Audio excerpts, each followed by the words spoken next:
For Chapter 4, we're actually going to be solving using 3 different methods, solving systems of equations. And so what I'm going to do is I'm actually going to kind of overview each method at the beginning, and then what we'll do is we'll break into each section where we'll kind of focus on each one.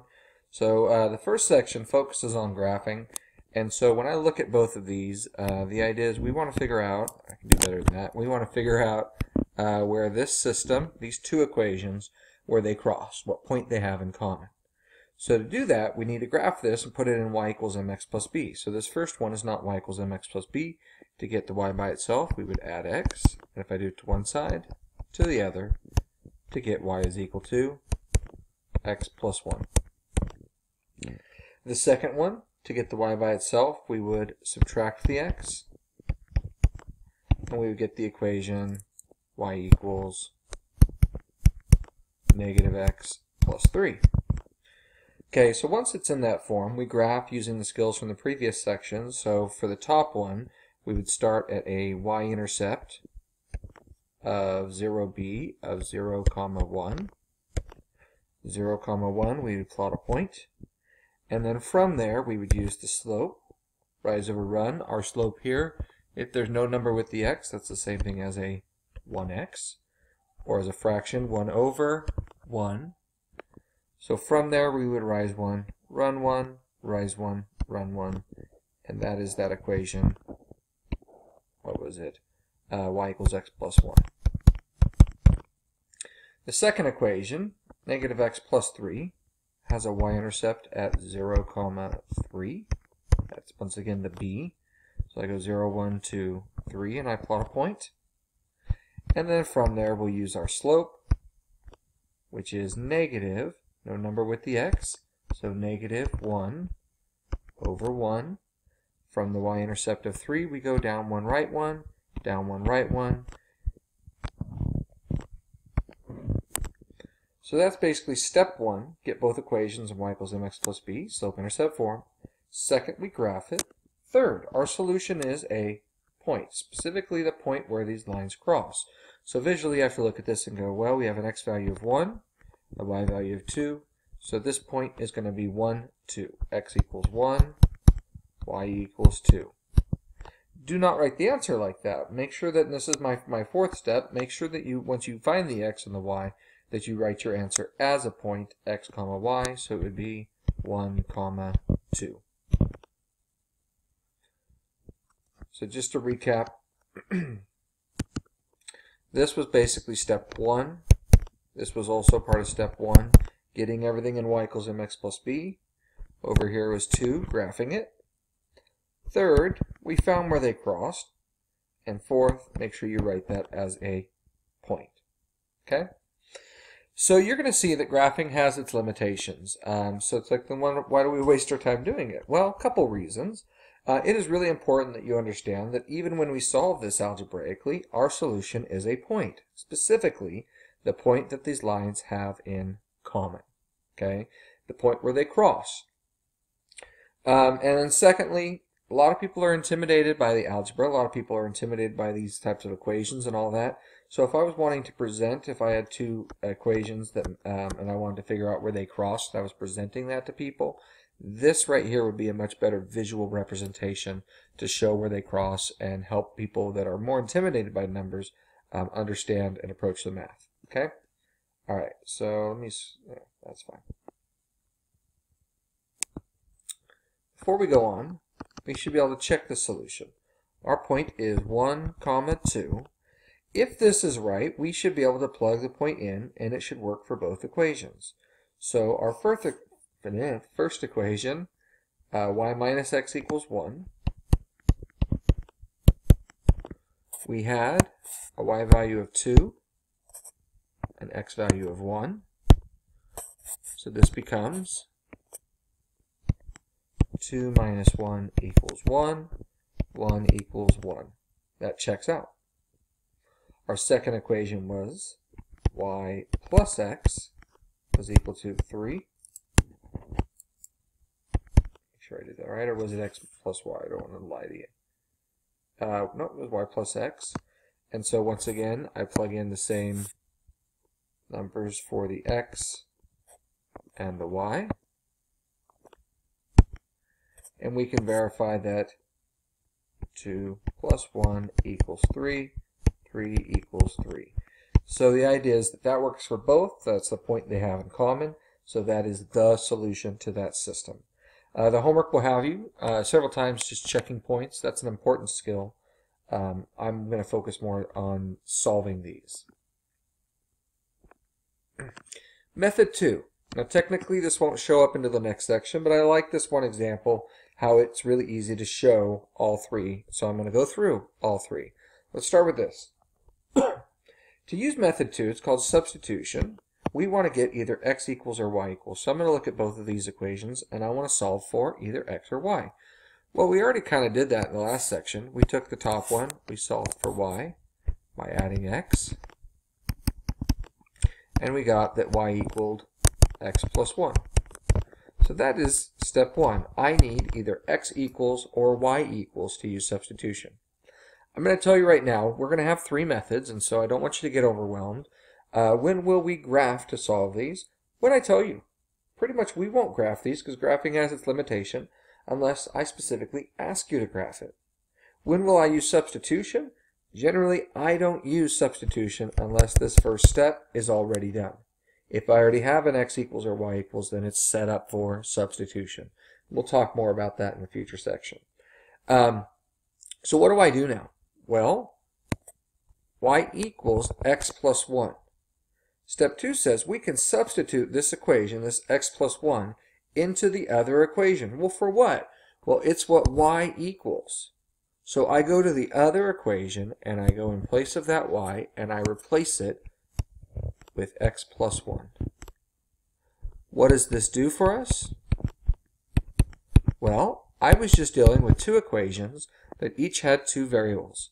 Now I have one equation with 1 variable, and I can solve it. Before we just go on though, why can we do this? Why can we just throw that y, the x plus 1 in place of the y? Well, definitely it's what y equals in the first equation, but why is it what y equals in the second equation? Why can we put it in the second equation, right? The best answer I can come up for this is to go back to the graphing, right? What is our solution? Well, the solution's that point, okay? But it is the point that they have in common, where they have the same x and the same y. So basically, we are trying to find where the x and the y's are the same. So if y equals x plus 1 in the first equation, we are finding where the y's and x's are the same, then y equals x plus 1 in the second equation. Because we are finding the same x and same y, we can substitute one in place of the other. Alright, so that's just a side note. How do we solve this? Well, these are on the same side, so they combine to give me 2x plus 1 equals 3, minus 1 minus 1, 2x equals 2, divide, divide, and x equals 1. All done, right? Well, no, that was just step 2. See, this was step 1, getting a variable by itself. Step 2, substitute and solve. But this is x equals 1 is not a solution. Remember, our solution is supposed to be a point. What do I do with that 1? Step 3. Take that 1, and we're going to plug it into either equation. Why does either equation work here? Because this is the point they have in common. So I should be able to plug this into either equation. Y plus what was x? We just found that x equaled 1. So y plus 1 equals 3. And by solving for y, we get that y equals 2. Remember I said the other equation would work as well, right? That was y minus x equaled 1. Y minus 1 equals 1. Adding 1 this time, y would still equal 2. I can use either equation. Don't do it twice, but the idea is either equation gives me that same y value. So now we got an x, now we got a y. Am I done? Well, technically no, because you got to remember, our answer is a point, specifically the point that these two lines have in common. So what we do is we write our answer as a point, x comma y, where the x value is 1, the y value is 2. And that would be our fourth step. So go ahead and store this in your banks, for now, and when we get to the next section, this will be basically section 4.2. Let me show you last method. Method 3 is called elimination or combinations. This works really well when the variables are set up to eliminate. So we'll look at some later on where they won't eliminate, but this is my first step. Get the equations so a variable eliminates. We do that through multiplication. So write this down. This will save us notes when we get to section 4.3. Okay? That's already done. See, if I look at these two equations, like one big addition problem, two of the variables are ready to cancel out. We have a negative x and a positive x. They are the same number, but they are also opposite. One is positive 1, the other is negative 1. So if I were to combine these, those x's would cancel.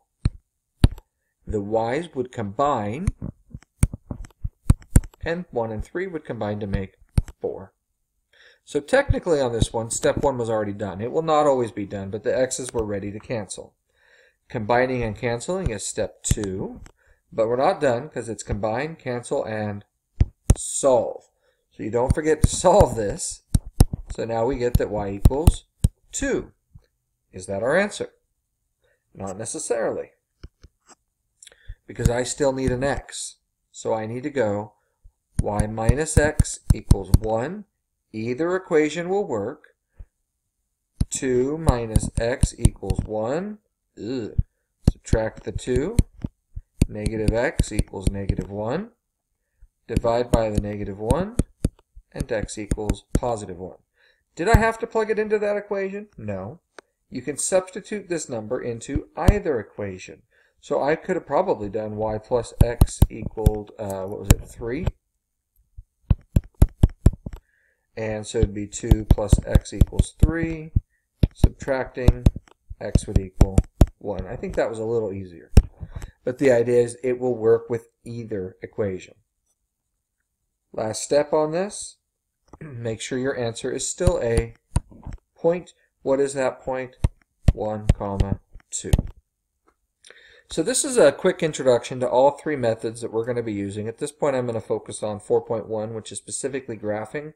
But why do we use graphing? To understand that our solution is a point. And specifically, when I graph it, I can share it with people and have them not be as intimidated. But it also, we can see visually, when I graph these two lines, this is the point they have in common. All right, let's go ahead and finish and knock out the rest of 4.1. Example 2. I generally don't like to graph unless it's already in y equals mx plus b. They're not always going to be like this, but sometimes they will. So taking this, these are both in y equals mx plus b.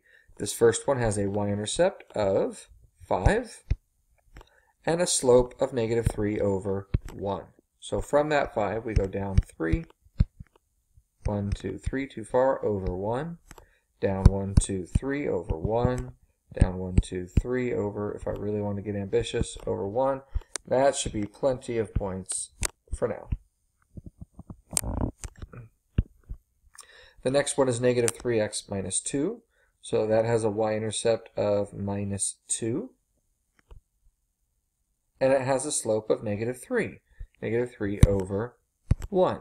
So I go down 1, 2, 3 over 1. That's not really convenient to keep going that way. So we talked about before that if the slope is negative 3 over 1, I can also go backwards. I could go up 3 and negative 1. Both of these numbers are still negative 3, and negative divided by a positive is the same as a positive divided by a negative. What does that do visually? I can go 3 down and 1 to the right, or I can go 3 up and 1 to the left. 3 up, 1 to the left, 3 up, 1 to the left, 3 up, 1 to the left. Okay. Oh yeah, I did that right, just sloppy. So what's our solution? Remember, the idea is we are trying to look for the point they have in common. We just graphed two lines that have the same slope. That means that the lines are... So what will the solution be if there's parallel lines? Well, they will never cross, so they will never have a point in common, which means there will be no solution. book will call this a contradiction. I'm fine if you write no solution. Parallel lines will never have a point in common, so there will never be a solution, never be a point where they cross. What about this one? Let's focus specifically on method 1. So I'm actually not loving this one for method 1, but if I do use method 1, I got to take each of these and solve them for y equals mx plus b. Remember, that was our first step we wrote down. So how do I get this y equals? I'm going to add the 2x on both sides. 3y is equal to, how about 2x plus 6? To undo multiplying. I saw people doing this on the test. This needs to stop. We do not undo multiplication through subtraction. That makes me really sad. To undo multiplication, we will divide everything by the 3. So we get y is equal to 2/3 x plus 2. We'll get back to that in a minute. The second one, to get it in y equals mx plus b, we are going to solve for y, so we're going to move the 8x. Negative 12y is equal to negative 6x minus 24. To get that in mx plus b, we're going to divide both sides. Do not add 12 to undo multiplication. To undo multiplication, we divide not by just the 12, by the negative 12. And everything gets divided. So what does that do? Well, negative 12 leaves us with positive y is equal to negative 6 over negative 12. Negative makes that positive. 6 and 12 can be reduced. So 6 over 12, you need to know both are divisible by 3. So we end up with positive 2 over, my brain is not working, 3, 6, 9, 12. All right, that works. Not done though, am I? Okay, how about dividing top and bottom by 6 to make that 1/2?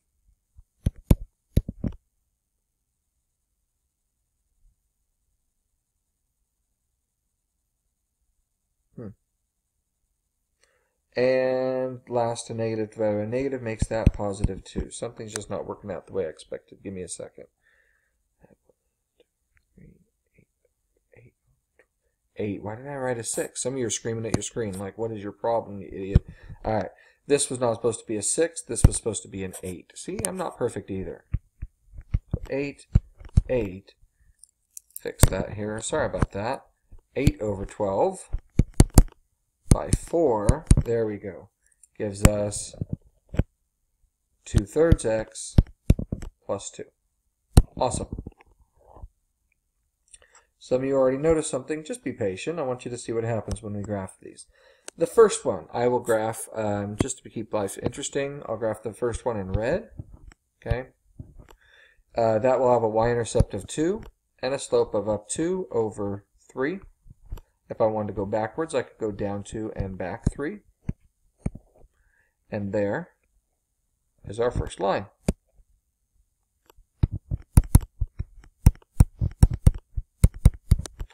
Our second line has a y-intercept, and just to keep things interesting, I will do this one in purple. It has a y-intercept of 2 and a slope of up 2 over 3. I could also go down 2 and back 3. I'm going to draw my second line. And that is y equals 2/3 x plus 2. So what's my solution? Right? The question is, right, we want to find the point that these lines have in common. So if I look at this, what point do they have in common? Well, this point, this point, this point, this point. Any point they have in common. So when they are the same line, what does that mean? How many solutions? A lot of times, a lot of books will say many solutions. I think that's weak because it's not just like, oh my gosh, there's a bunch of them. They go on forever. So what we do is we would say infinite solutions. It's not that they have a lot. They definitely have more than one. They're not parallel, so they are not, not crossing. They cross everywhere. So we would say infinite solutions, and that's what I would want on the test. What will the homework do? Well, this. Because it's not that they have every point in common, because right here's a point, 3, 0. They don't have 3, 0 in common. They do have 0, 2 in common. So what we do is we say any point they have in common. How do we write that? We would say that the solution is any point x, y, such that, or given that, or if we know that it falls along the line, y equals 2/3 x plus 2. It is any point, given that it falls on that line, will be a solution.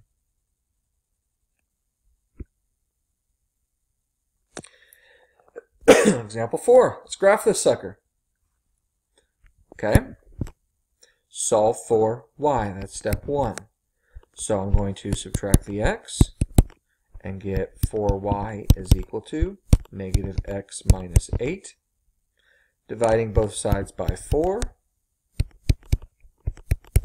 Y is equal to negative x over 4 minus 2.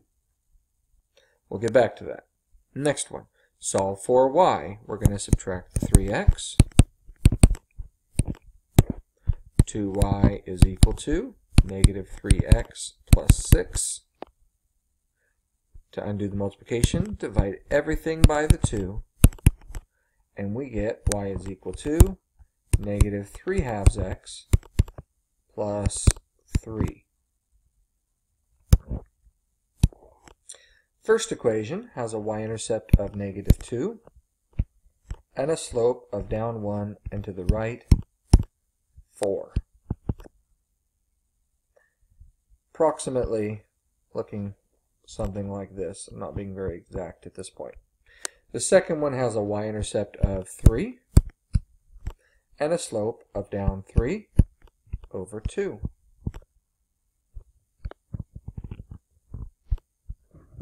Question is this where they cross? Well, you have to be really careful. Down 3 over 2, they haven't crossed. Down 3 over another 2, they do cross right there. What is that point? Well, 1, 2, 3, 4 on the x, negative 3 on the y. So write your answer as 4, negative 3. Step 1, solve both equations. Step 2, graph them. Step 3, find that point they have in common. Step 4, write your answer as a point.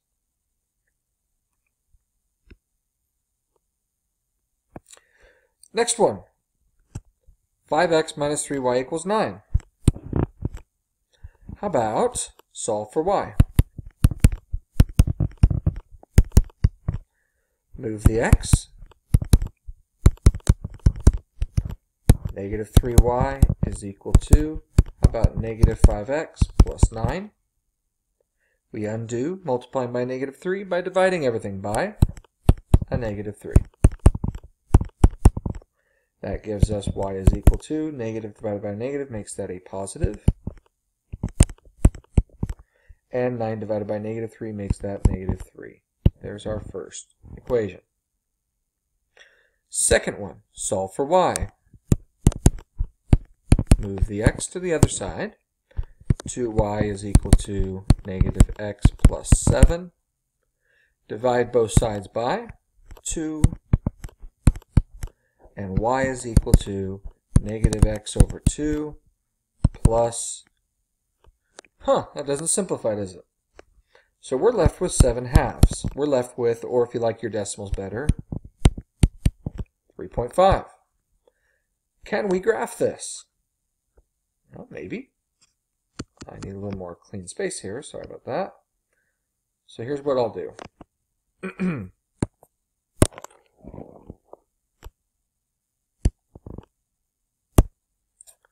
I know I can graph the first one. The first one has a y-intercept of negative 1, 2, 3, and a slope of up 1, 2, 3, 4, 5 over 1, 2, 3. I could go again, 1, 2, 3, 4, 5 over 1, 2, 3, and that gives me a couple points to solve this. My second one has a y-intercept of 3.5. So literally that's 1, 2, 3 and a half. That is not cool. And then from there we go down 1 and over 1, 2. Down 1 and over 2. So will these lines cross? Yes. I don't know if that's where they cross. I'm thinking if they cross, they might cross at, it looks like maybe 3, 2. I don't know. Could we check it? Could we see if that's the solution? Well, let's check. 5x minus 3y equals 9. 5 times x minus 3 times y should equal 9.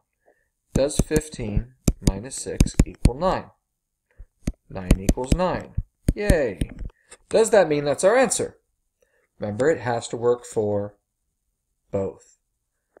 So let's check. X plus 2y equals 7.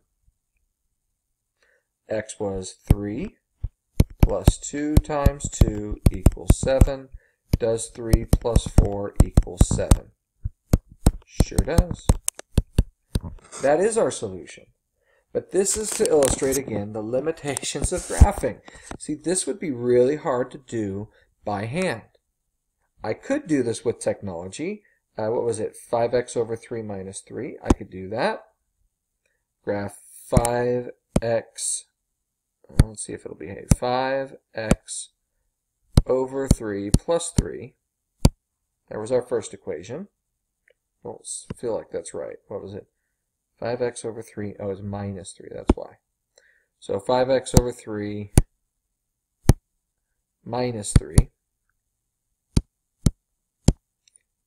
Come on, behave. There we go. That looks better. And our second one was negative 1/2 x, or negative x over 2. And then it was plus 7/2. Not cool, right? But the technology will go, I got no problem. Put the y-intercept at 3/2. Go down 1 over 2, down 1 over 2, down 1 over 2. And look, do these lines cross? Well, they cross at 1, 2, 3, 2. But this is limited. Like I said, this is where this is not going to be our only method. If we're stuck with graphing, graphing's going to fail us because sometimes the y-intercepts aren't nice. Sometimes the solutions are not even whole numbers. This solution could be a decimal. So graphing has its limitations. Last one. Y equals negative x plus 3. 5x minus y equals 27. This is nice. This is ready to graph. Negative x plus 3 has a y-intercept of 1, 2, 3. And a slope of down 1, right 1. Down 1, right 1, down 1, right 1, down 1, right 1. Some of you are like, why is he making this so small? You will see.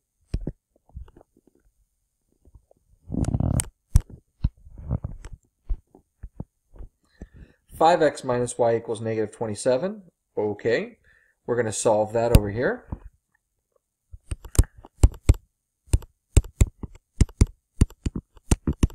We're going to move the x.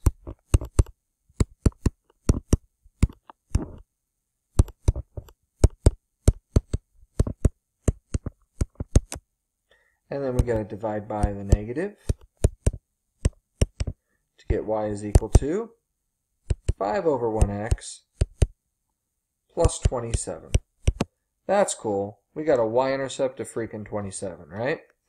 So that's 3, 4, 5, 6, 7, 8, 9, 10, 11, 12, 13, 14, 15, 16, 17, 18, 19, 20, 21, 22, 23, 24, 25, 26, 27. Lovely. And then from there, we're going up 1, 2, 3, 4, 5 over 1. That is not cool. Do these lines cross? Well, going to the right, they get further away. So this is one where you'd have to go, okay, I can go up 5 and right 1, or I can go down 1, 2, 3, 4, 5 and back 1. So these lines are going to cross. But let's agree, graphing has its limitations. This is not going to be an easy answer to find, graphing it by hand. So the good news is there's other methods, and this is kind of where this leads in. Could I use technology on this one? Sure. Negative x plus 3. What was it? Negative x plus 3. I'll behave. Negative x plus 3. We had no problem with that. And then we had freaking 5x plus 27. Do these lines cross? It doesn't say. Oh, yeah. Okay. Oh, yeah, they do. It's about right here. What is that point? Well, I can actually see that here. That looks like it's 1, 2, 3, negative 4, and up 1, 2, 3, 4, 5, 6, 7. So I'm going to say, I think, could I check it? Sure, I could plug it in and see if that is the solution. But once again, the answer could be a decimal. I don't know. Okay, so graphing has its limitations. Why do we do it? Once again, if I was wanting to show people, this would be a great visualization to show us where these two cross. But would I graph this by hand? Heck no. So that's going to lead us into our next section, because really this method is set up for what? Well, I had a y equals. Remember I said, oh, that's my bread and butter. If I already have a y equals or x equals, that will be set up to do substitution. And that will be our next section.